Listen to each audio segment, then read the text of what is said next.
جس کی بدولت آج ہم سب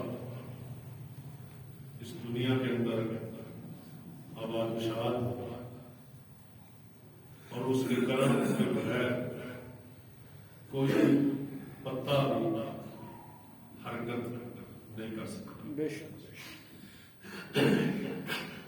تمام عبادات سے پہلے انسان کو اپنا عقیدہ توحید و رسالت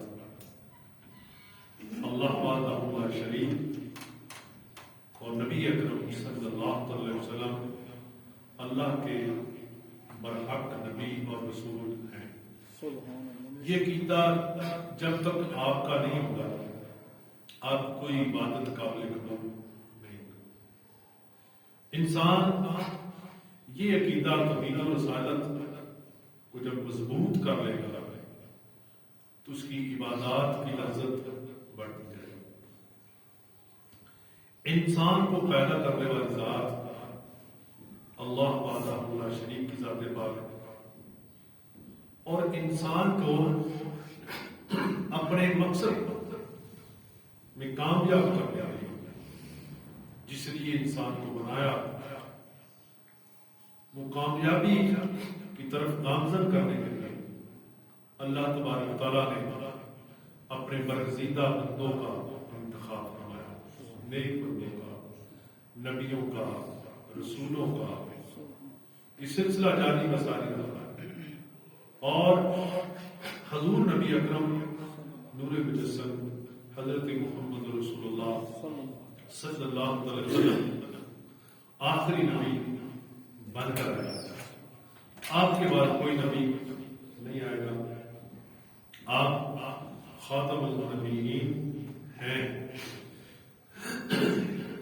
اب قیامت تک آپ کا دین یہ چلے گا اور وہی انسان فلاح پائے گا، وہی کامیابی پائے گا جو نبی کریم صلی اللہ علیہ وسلم کے مقرر کردہ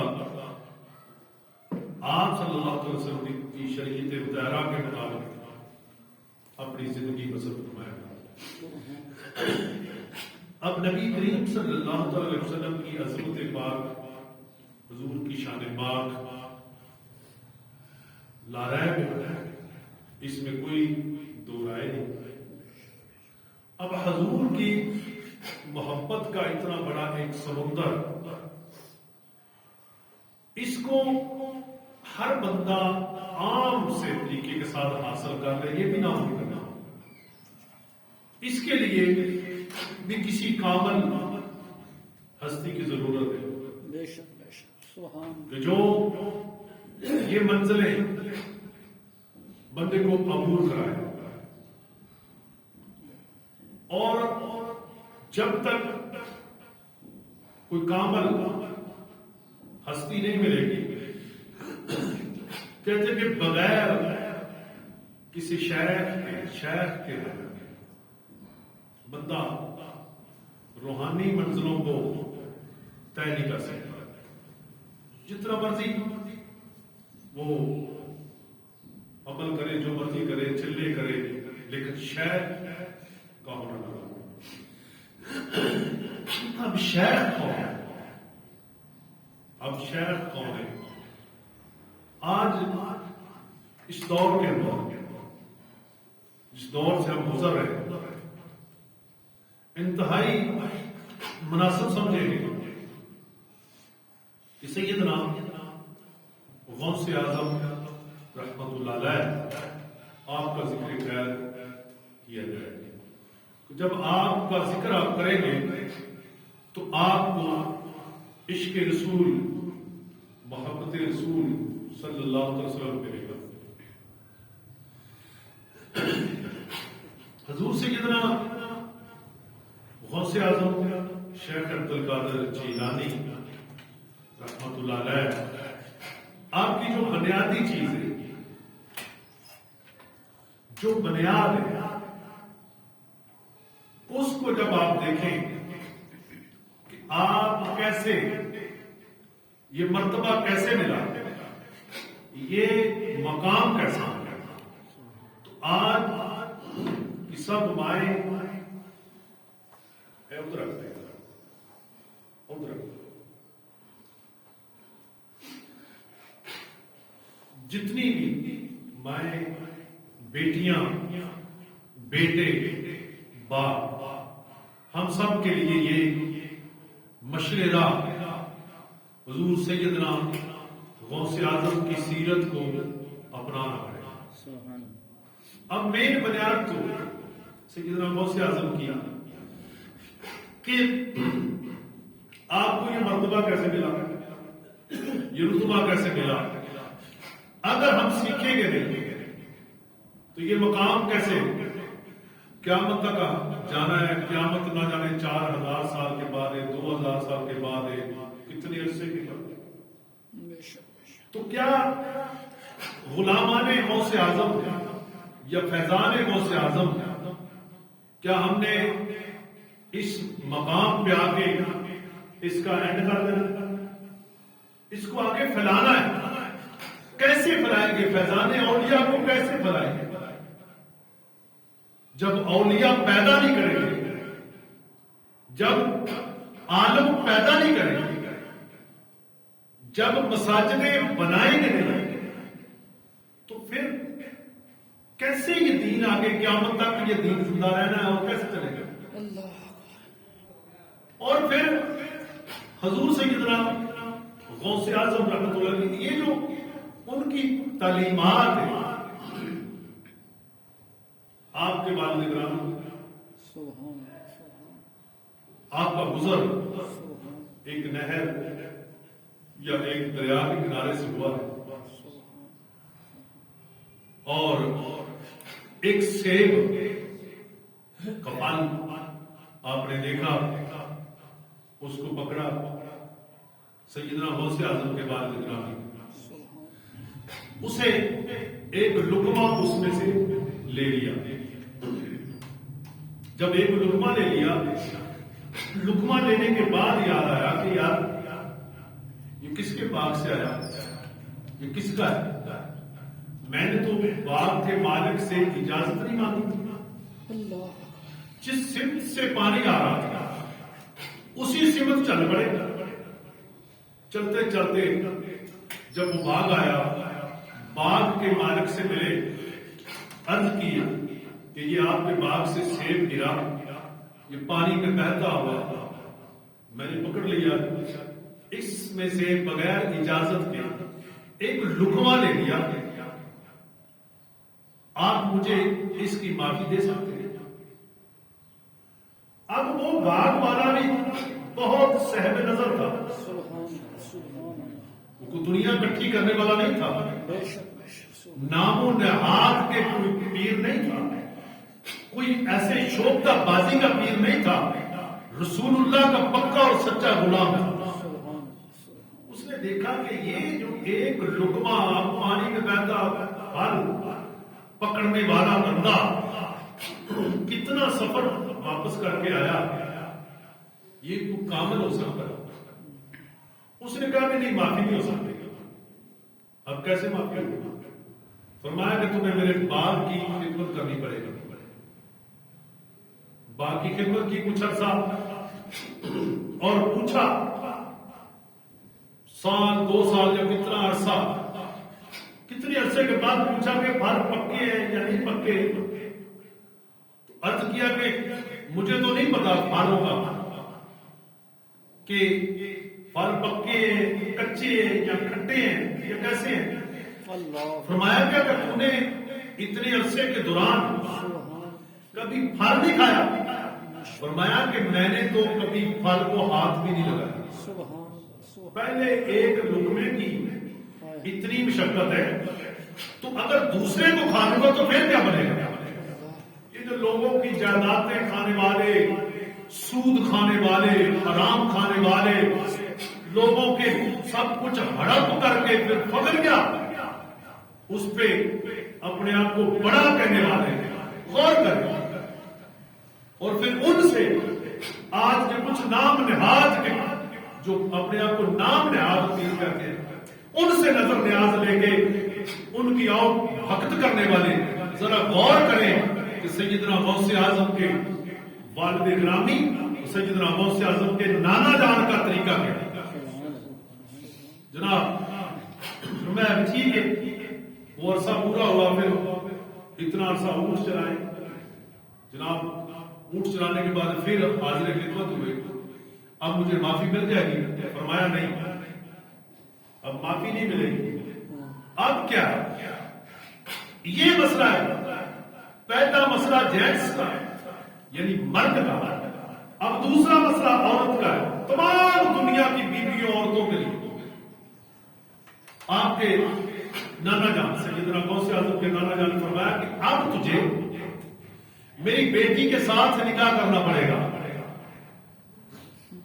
فرمایا بھی اگر نکاح کرنے کے ساتھ مجھے یہ معافی مل جائے گی، 7 2 سال یا کتنا عرصہ میں نے باپ کی خدمت کی، جانور چرائے، اب اگر عورت کے ساتھ نکاح میں مجھے معافی مل جائے تو میں کر لوں گا. فرمایا نہیں، پہلے شرط سن لو. اب یہ یہاں پہ آ کے یہ معرفت کی بات ہے. فرمایا میری بیٹی آنکھوں سے اندھی، زبان سے گونگی، کانوں سے بہری، لاتوں سے مذعور، تجھے قبول ہے؟ بھائی مسئلہ ایک سیب کے ایک لقمے کا، وہ معافی. فرمایا مجھے قبول ہے. یہ غوث اعظم نکاح ہو گیا. جب بھائی صاحب کو سیدنا غوث اعظم کے والد گرامی نے دیکھا، وہ دیکھنے والی تھی، وہ سننے والی تھی، وہ بولنے والی تھی، وہ چلنے والی تھی. آپ نے واپس گئے بزرگوں کے پاس جا کے کہنے لگے کہ حضرت آپ نے میرے ساتھ یہ ٹھیک نہیں کیا. جس عورت کے ساتھ آپ نے میرا نکاح کیا آپ کے بطور وہ زبان سے گونگی ہے، آنکھوں سے نابینا ہے، کانوں سے بہری ہے، ٹانگوں سے معذور ہے. اس کی ٹانگیں بھی ٹھیک ہے، اس کی زبان بھی ٹھیک ہے، اس کی آنکھیں بھی ٹھیک ہے، وہ سنتی بھی ہے. تو کہیں کوئی اور عورت تو نہیں میرے کمرے میں چلی؟ فرمایا نہیں بیٹا، وہی میری بیٹی ہے. آنکھوں سے اندھی اس لیے کہ آج تک اس نے کسی غیر محرم کی صورت نہیں دیکھی. کانوں سے آج تو ہمارے گھروں میں کون سے گھر ہے جس میں گانے نہیں چل رہے، فلمیں نہیں چل رہی؟ کس کی بیٹی ہے، کس کی بیوی ہے، کس کی ماں ہے جو روزانہ بغیر ڈرامے اور فلم کے بغیر سوئے اور پھر توقع رکھے کہ جناب معاشرے کے حالات خراب. فرمایا آنکھوں سے کسی غیر محرم کی صورت نہیں دیکھی اور کانوں سے کسی غیر محرم کی آج تک آواز نہیں سنی اور زبان سے سوائے کلام ربی اللہ کے کلام کے سوا کسی دوسرے کا کلام نہیں بنا. اور ٹانگوں سے مذعور اس لیے آج تک غیر ضروری کام کے لیے میری بیٹی گھر سے باہر نہیں گئی. آج اس سیرت کو جب آج کی بیٹیاں اگر اپنائیں گی تو غلامان غوث اعظم پیدا ہو گیا. اگر آج کی بیٹی، آج کا باپ اس سیرت کو نہیں بنائے گا تو پھر آپ کل قیامت کو ہم سب جواب دے ہوں گے. ان صوفیوں کی یادی کھانے والے صرف خیر پہ ہم نے غوث کو راضی کرنا شروع کر دیا. خیر پکا دی، کھا لی، خود پکائی خود کھائی. اسی کا نام ہے محبت اولیاء. اگر اسی کا نام محبت اولیاء ہے تو پھر ہندو اور سکھ آپ سے زیادہ یہ چیزیں تقسیم کرتے ہیں، پھر انگریز آپ سے زیادہ خیرات کرتا ہے. بھائی اس کا نام نہیں ہے، اصل نام اس کا ہے کہ جناب مصطفیٰ کی سنت پاک پہ چلے. ٹھیک ہے، تو پھر اس مائی سے سیدنا غوث اعظم شیخ عبد القادر جیلانی شیئا للہ پیدا ہوئے. جب پیدا ہوئے تو کچھ عمر بڑی، تو جب بچپن میں آپ کے والد گرامی کا وصال پاک ہوا تو والدہ ماجدہ جب قاری صاحب کے پاس ہمارے بچے 5-5 سال 3-3 سال 2-2 سال قاری صاحب کے پاس قرآن پڑھنے جاتے ہیں، نہیں پڑھ سکتے. اس کی وجہ کیا ہے کہ آج کی ماں بچہ شکم میں لے کر گانے سنتی ہے، فلمیں دیکھتی ہے، ڈرامے دیکھتی ہے، اور 2 وجوہات ہیں. باپ علماء کی بے ادبی کرتے ہیں اور ماں ڈرامے اور گانے دیکھتی ہے، جس کی وجہ سے وہ بچوں پہ اثر پڑتا ہے. وہ بچے قرآن نہیں جلدی پڑھ سکتے. جب غوث اعظم شیخ عبد القادر جیلانی قاری صاحب کے پاس جاتے ہیں تو بسم اللہ شریف سے شروع کرایا جاتا ہے. یہ قرآن تو ایسا نور ہے، یہ تو ایٹومیٹیکل دل میں اترتا ہے، ایٹومیٹیکل اترتا ہے. ہمارے بچے بچیاں کیوں نہیں قرآن کے قریب، ہم کیوں نہیں دین کے قریب؟ اس کی وجہ کیا، بنیادی وجہ کیا؟ یہ لائٹ چلی ہے، اسپیکر نہیں چلے گا، تو کوئی تو وجہ تلاش کرنی پڑے گی. بندہ بیمار مریض ہے تو بھئی اس کے علاج کے لیے دوائی تجویز کرنی پڑے گی، کسی ڈاکٹر کا انتخاب کرنا پڑے گا، اس کے ٹیسٹ کرانے پڑیں گے. بھئی آج اس معاشرے کے اندر جو حالات دن بدن خراب در خراب جا رہے ہیں، نسل در نسل دین سے دور جا رہی ہے، تو بھئی اس بیماری کا علاج تو کرنا پڑے گا، ٹیسٹ کرانا پڑیں گے. کہ کیا مسئلہ ہے؟ تو اگر ٹیسٹ بھی نہیں کریں گے، کسی ڈاکٹر کے پاس بھی نہیں جائیں گے، کوئی میڈیسن بھی یوز نہیں کریں گے، تو پھر کیا کریں گے؟ تو سیدنا غوث اعظم جب گئے تو قاری صاحب نے بسم اللہ شریف سے شروع کرایا. 18 پارے تک، سبحان اللہ، 18 پارے تک سیدنا غوث اعظم نے زبانی سنا. سبحان اللہ، سبحان اللہ. قاری صاحب نے فرمایا بھی آگے پڑھو. فرمایا قاری صاحب یہاں تک جب میں اپنی ماں کے شکم میں تھا، پیٹ میں تھا، یہاں تک میری والدہ قرآن کی تلاوت فرمایا کرتی تھی. یہ مجھے والدہ کے شکم میں حفظ ہو گیا. اس سے پتہ یہ چلا اگر ماں بچے کو پیٹ میں لے کر قرآن محبت کے ساتھ تلاوت کرے تو بیٹے پہ قرآن کا اثر ہوتا ہے، اور اگر ماں بچے کو پیٹ میں لے کر گانے اور باجے اور فلمی ڈانس دیکھے تو پھر وہ پیدا ہوتا ڈانس کرنے والا پیدا ہوگا. پھر آج کا وہ کنجر پیدا ہوگا، وہ غلامان اولیاء پیدا نہیں ہوگا. اس چیز کا آج بہت زیادہ ہم سب کو دفاع کرنے کی ضرورت ہے. کسی ایک علامہ صاحب تھے، وہ خطاب کر رہے، کسی نے کوشچن کیا کہ حضرت دنیا کے اندر صرف امام حسین ایک کیوں پیدا ہوا، دوسرا حسین کیوں نہیں ہے؟ تو ہندو عورت نے سوال کیا. علامہ صاحب نے فرمایا بیٹی حسین تو پیدا ہو سکتے تھے، بدقسمتی کے ساتھ فاطمہ جیسی دوبارہ ماں کوئی نہیں. حسین تو پیدا ہو سکتے تھے، علی جیسا باپ کوئی نہیں آیا، اس لیے حسین کا حسین. آج ہم یہ دعویٰ تو کرتے ہیں ہم غلامان اولیاء ہیں، لیکن نہ ہماری ثقافت اولیاء جیسی، نہ ہماری عبادت اولیاء جیسی، نہ ہمارا طریقہ اولیاء جیسا، نہ ہمارا کردار اولیاء جیسا.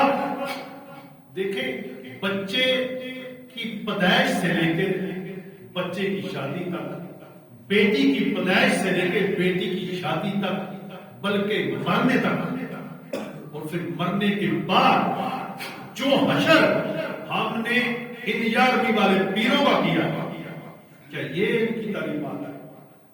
انہی کی قبروں کو ہم نے کیا یہ دین کا مرکز بنایا؟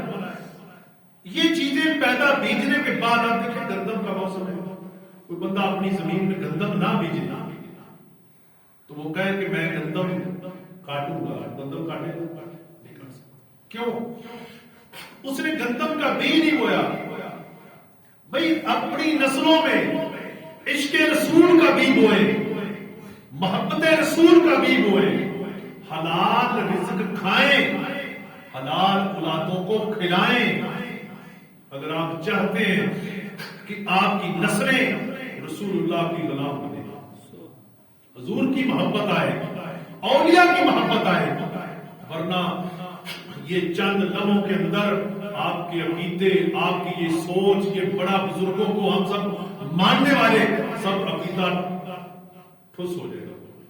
ہمارے اندر ایسے ایسے وسوسے پیدا ہو جائیں گے، ایسے ایسے خیالات پیدا ہو جائیں گے، ہم اولیاء کی تعلیمات سے بھی دور چلے جائیں گے۔ اس لیے ضرورت اس بات کی ہے کہ ہم سب دین کے قریب آئے، دین کو سمجھیں، اور دین مصطفیٰ کی خاطر ہمیں پیسہ، روپیہ، دولت تو کوئی چیز نہیں، اگر حضور کے دین کے لیے ہمیں اپنی جان بھی قربان کرنی پڑے تو ہمارا عشق، ہمارا جذبہ یہاں تک ہونا چاہیے کہ ہم جان سے بھی گریز نہ کریں کہ حضور کے دین کے لیے۔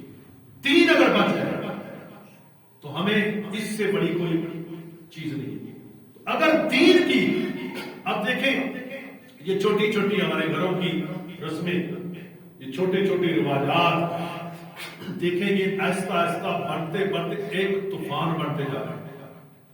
طوفان نبی کریم علیہ السلام کا ارشاد گرامی کہ نکاح کو آسان کرو، نکاح کو آسان کرو۔ آیا کہ ہم سب اپنے گرد و نواح میں دیکھیں، اپنے اپنے رشتے داروں میں دیکھیں، اپنے اپنے دوستوں میں دیکھیں، اپنے اپنے قبیلوں میں دیکھیں، برادریوں میں دیکھیں، کیا ہم نکاح کو آسان کر رہے ہیں؟ نکاح کو آسان کر رہے ہیں کہ مشکل کر رہے ہیں؟ بے جان رسم الواجب۔ مجھے کل پرسوں کسی دوست نے پوچھا، فیصلہ کیا کہ یہ جو شادیوں پہ نیمترا وغیرہ پیش کرتے ہیں، اس کے متعلق کیا جواب دیا؟ میں نے کہا بھی تحفہ دینا کوئی اسلام میں جائز ہے؟ سیدنا مولا مشکل کشا کی جب شادی ہوئی، سرکار نے فرمایا علی تیرے پاس کیا ہے شادی کا؟ آپ نے عرض کیا کہ میرے پاس یہ سامان ہے، ایک درع ہے، ایک تلوار ہے، جو بھی سامان۔ فرمایا کہ تلوار کو فروخت نہیں کرنی، درع فروخت کر کے آؤ، شادی کے لیے بندوبست کرو۔ اب جب شادی کے لیے بندوبست کا مسئلہ آیا، حضرت سیدنا علی رضی اللہ عنہ درع فروخت کرنے جا رہے ہیں۔ جب زرہ فروخت کرنے جا رہے تو راستے میں سیدنا عثمان غنی رضی اللہ عنہ پوچھا علی کدھر جا رہے ہیں؟ فرمایا کہ میری شادی ہے، اور حضور نے فرمایا کہ شادی کے لیے کوئی اپنا اخراجات کی تیاری کرو، تو میرے پاس تو اخراجات نہیں، پیسے نہیں ہیں، اب میں کیا کروں؟ تو حضور نے فرمایا کہ اسے فروخت کرو اور جو پیسے آئیں گے اس کے ساتھ شادی کا بندوبست کرو۔